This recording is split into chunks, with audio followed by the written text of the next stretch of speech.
Hey folks, steak, baked potato, and corn. Let's go classic today.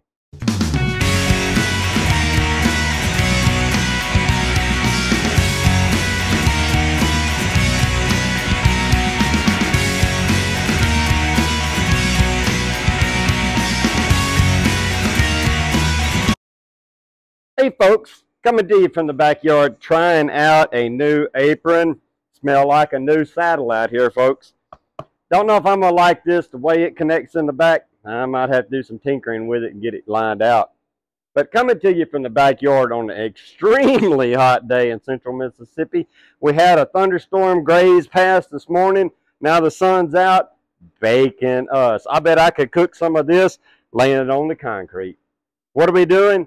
A classic sirloin steak, some baked potato, and corn on the cob. You can't get a more classic meal than that, folks. And you know what? I'm not even going to put a twist on it.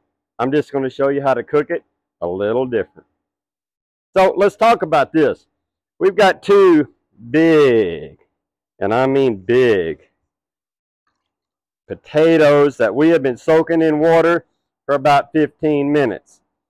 Why are we soaking them in water, you might ask? Well, I believe, in my belief, that it helps the inside cook a little bit before the outside. Don't know that, it's just the way I believe. What we're going to do is we're going to put some Himalayan pink, I guess it's technically pink Himalayan sea salt on these pretty heavy. I like the peel on a baked potato. Call it weird, call it whatever you want, but I like that peeling. And the water helps this salt to stick.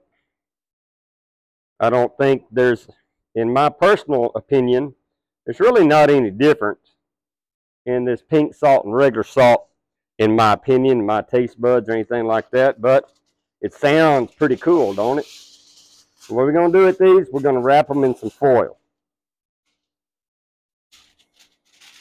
And we're going to double wrap them. I'm being a little careful because I know the wind is fixing to catch this, and we're going to go sailing. We're going to get these really good and wrapped up. We're going to get them on the pit and get them cooking. Now, I'm going to do the other one, and I'll come right back in here and we'll show you how we're going to cook them. Hey everybody, let me get a little bit of my salt off. And folks, y'all heard me talk about this before. And guys, if y'all are watching me and you're on your kitchen cabinet, you better not do this unless you're going to clean it up before your wife gets home. I can get it on my floor. You got to be careful. So there's multiple ways you can cook baked potatoes at a campfire way. You can put them in the coals on the fire and let them go for a while. Or you can put them on the cool side of your barbecue pit. Since I have an old indirect smoker, on this side right here, I typically am about 3 to 350 on this side of my smoker. I've got an old griddle in here that we used to use to cook pancakes on. It got aged and old and stuff, so I just really use it to set stuff on. And we're going to set these two baked potatoes on there, and we're going to let them go until they're fork tender. Now, it's probably going to be, I'm going to guess somewhere around 45 minutes, give or take about 10 minutes. I'm pretty warm over here right now, so we're going to slow it down just a little so we don't overdo them. But we're going to get that done. We're going to let these go a little bit. The next thing we're going to do is the star of the night. Some big, nice sirloin steaks that were a gift, and I appreciate it very much. We're going to give these potatoes a little flip here.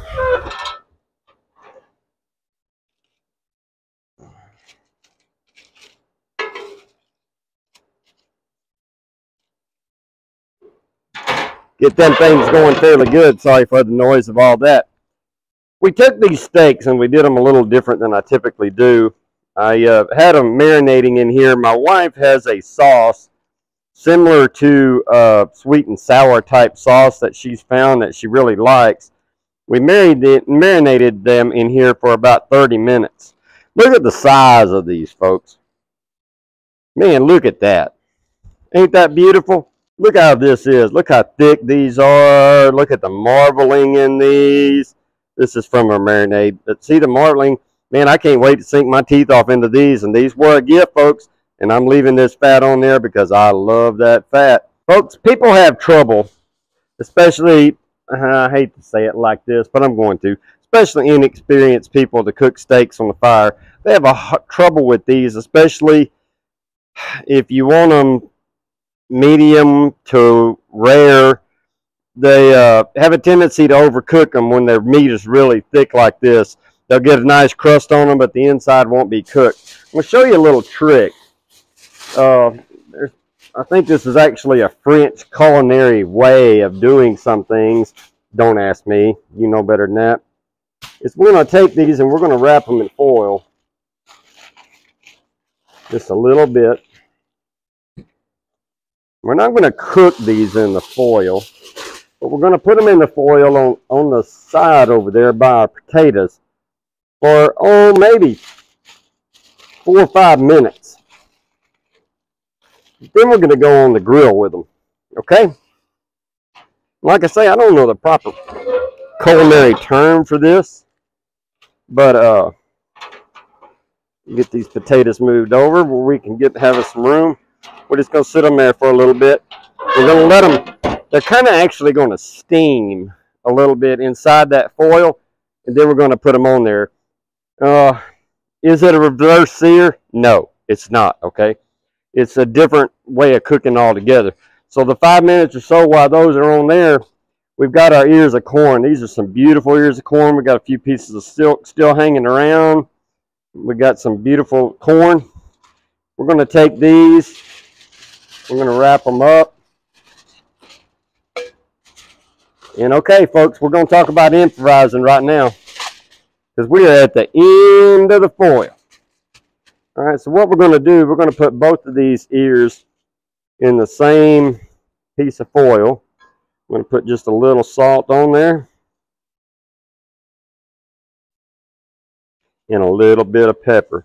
And folks, we always tell y'all on these videos, and y'all probably get a little tired of hearing it, but we do not get tired of telling you that we appreciate y'all watching us. We appreciate all the, I'm going to use the word fans that we have. I mean, I've probably got a handful, but it's so meaningful to us, and it's just wonderful that you could watch an old country guy cook food. We're going to take these now and we're going to wrap these up. We're going to get these cooking on the grill. Now we improvised. I was going to wrap these individually, but as we have to improvise cooking a lot of times in a lot of different ways, get them out there, and I'm just going to set them there on top of the potatoes because that corn is not going to take very long to cook. Let's take a look in here at the fire. We're about ready for some steaks, folks. All right, folks, we pulled these steaks off, and they were on there. I mean, they are hot to the touch. We pulled these steaks off just a little bit, and we're going to go get these on the grill. You can see that these steaks are kind of waxy. You can see that these steaks are a little waxy in the way that they look. We got a little water in the bottom down here. Didn't really cook much, but I guarantee you it's going to help through the whole process, folks. All right, let's get these on here. If I don't trip, I'm going to use a pair of tongs. You can see these are just a little bit, step up here just real quick. See, these have a little bit of brown on the bottom. I may have left them there a little too long, so we're going to be careful with that. We're going to cook them more on this side on the pit than the other. All right, folks, got that first one laid on there.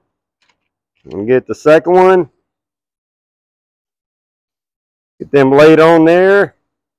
We're going to let them go for a little bit. Folks, again, while I clean up my mess right here, I just can't say thank you enough for all the things that y'all watch us and take care of. I mean, I often say that y'all watch over us, but y'all do in a roundabout way. Folks, got these steaks going on here. We're giving them some little love and some tender care and kind of watching what's happening, trying to keep the flare-ups away from them. People always tell me that how often should you flip steaks? You know, there's people that say put them down on the first side, only turn them one time. I don't know, in my opinion anyway, that you can flip them too much. Okay, you need to get the sear on them and the good caramelization, and the fat needs to be rendered down well. But what you don't want to do is use a meat hook or stick them with a fork, in my opinion. You don't want to do anything to puncture that little crust that you get on the steak. That has a tendency to let, what I believe, the moisture come out of your steak. That's like cutting a steak before it rests.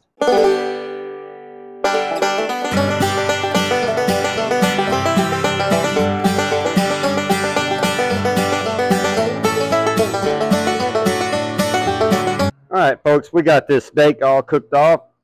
We're going to cut this and see. I don't know if I'm going to be super pleased with this. Didn't rest for quite as long as I wanted. Look at there, folks. That's a good hot pink center. I'm burning my finger. All right, folks. I'm going to give this a really quick taste here. I can do it without burning myself up.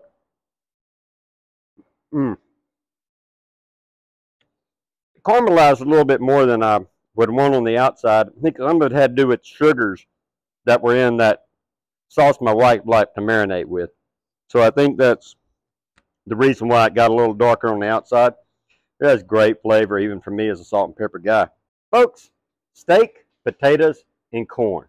Something just real simple, what we're doing, but we cooked it a little different than you would have typically cooked it out on your pit, maybe.